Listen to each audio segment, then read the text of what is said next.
Right, I've just joined the dark side. I've just bought myself a power hammer. This is actually a 25 kilo Anyang power hammer. Haven't used it in earnest yet, but I thought I'd do a quick video on this and the renewables. This and the renewables setup I've got here. I have bolted it down to the ground.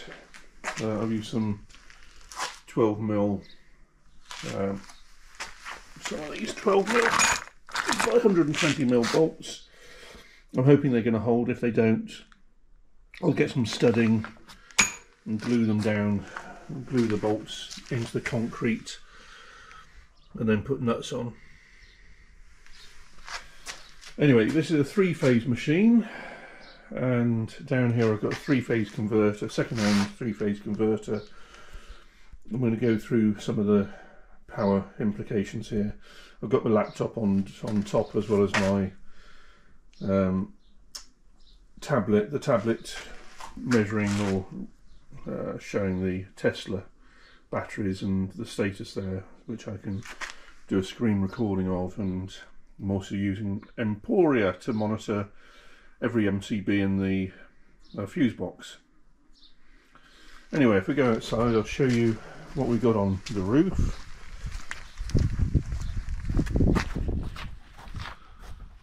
So on the roof of the garage we've got a 5 kilowatt solar installation,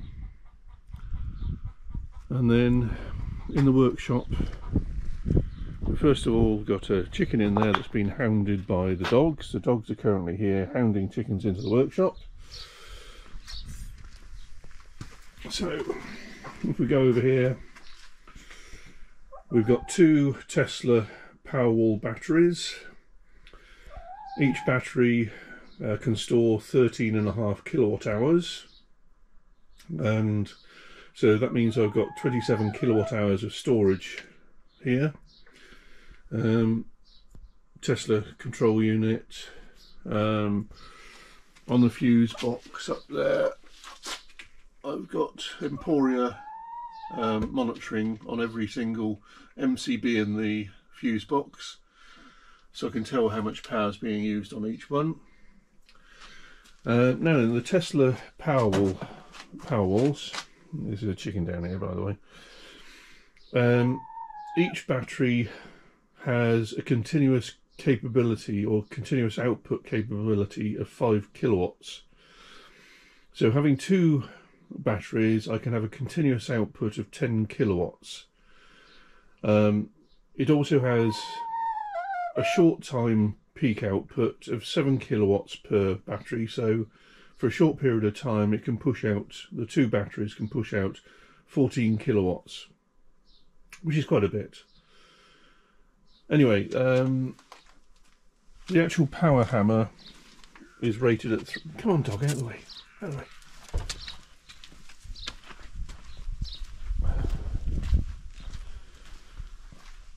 The power hammer is rated at 3 kilowatts.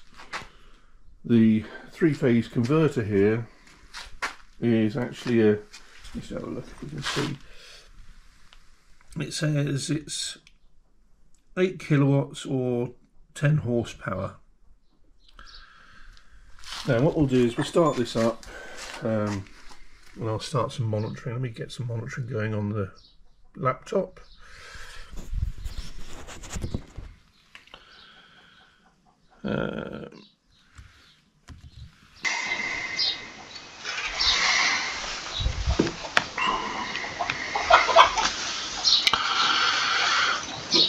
Right, so we're doing a screen record of Emporia.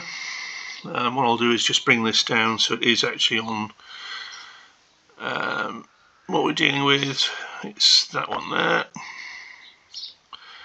So that one's showing us basically we're using 0.01 of a kilowatt at the moment, just spiking occasionally. Outside we're generating 3.4 kilowatts on the solar. 2.4 kilowatts of that is going into the battery, and 1 kilowatt supplying everything else in the home and garage. So we'll start up the 3-phase converter.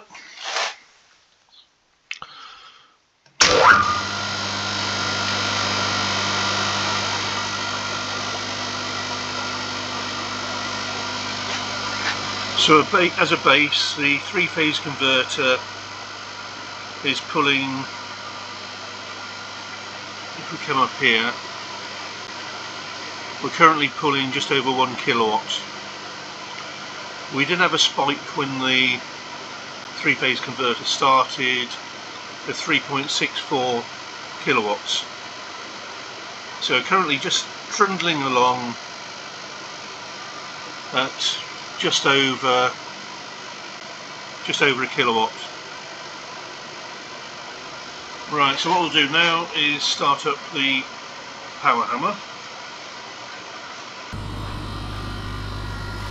So we're just going to come over here, make sure that's out. This is the buttons. I don't like these buttons.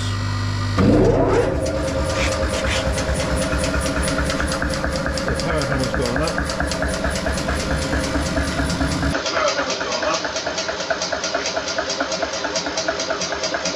And you'll see a spike now.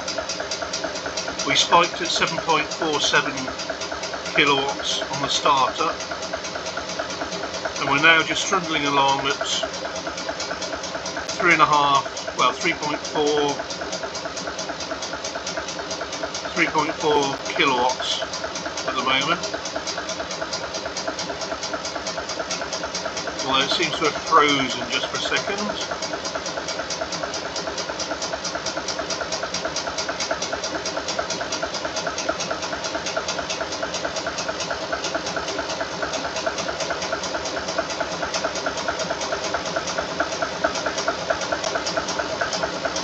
So trundling along 3.5 kilowatts or so with a power hammer going.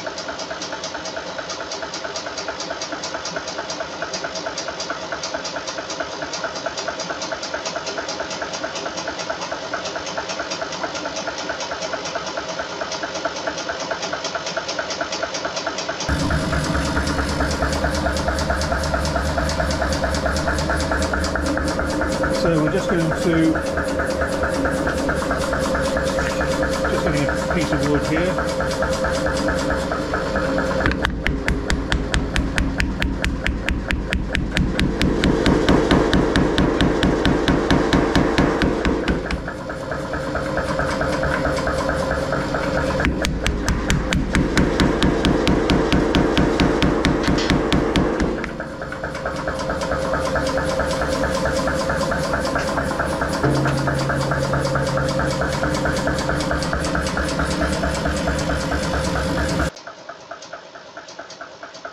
We just had a little spike as I was getting the power hammer going there.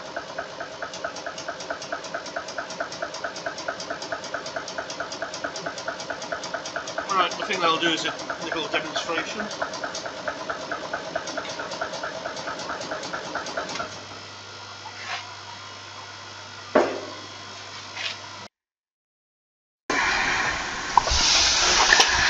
Right, I've just disabled MyEnergy's EDDI unit to make sure no excess power gets put into the immersion heater.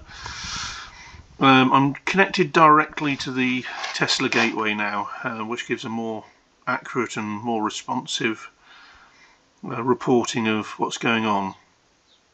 It's just going a bit cloudy at the moment, so down to 2 kilowatt generation on the solar panels. 1.9 kilowatts.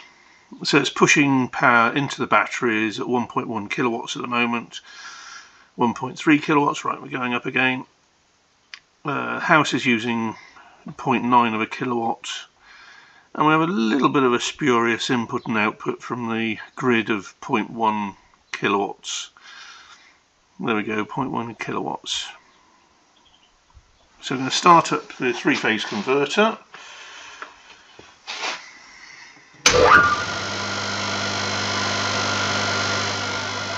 So we saw the spike just for a second there. Now we're running at 2.1 kilowatts on the house.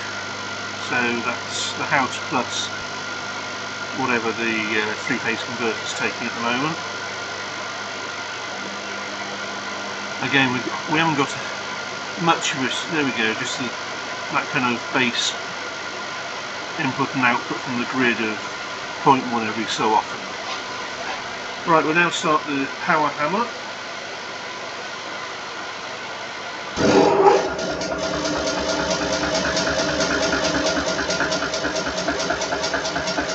The power hammer's now running.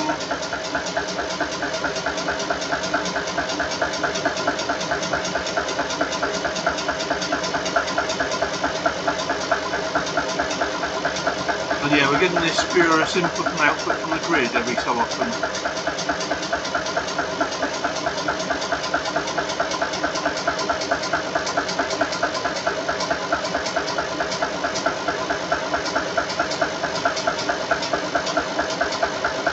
So it looks like the Tesla gateway can't keep up with some of the inputs and outputs which are happening.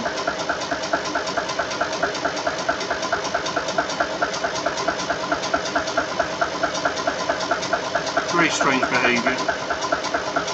Okay, we'll shut off the power hammer now.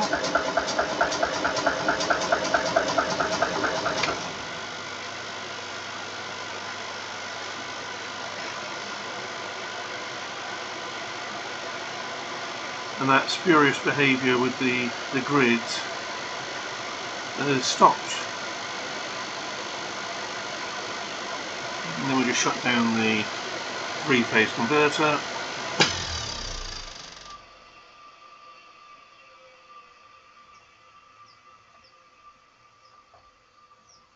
And now we're just straight down to the basic house usage of 1 kilowatt or 0.9 of a kilowatt.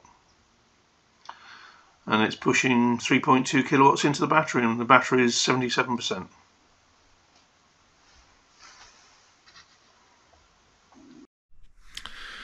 Right, so I'll do a little verbal about what went on.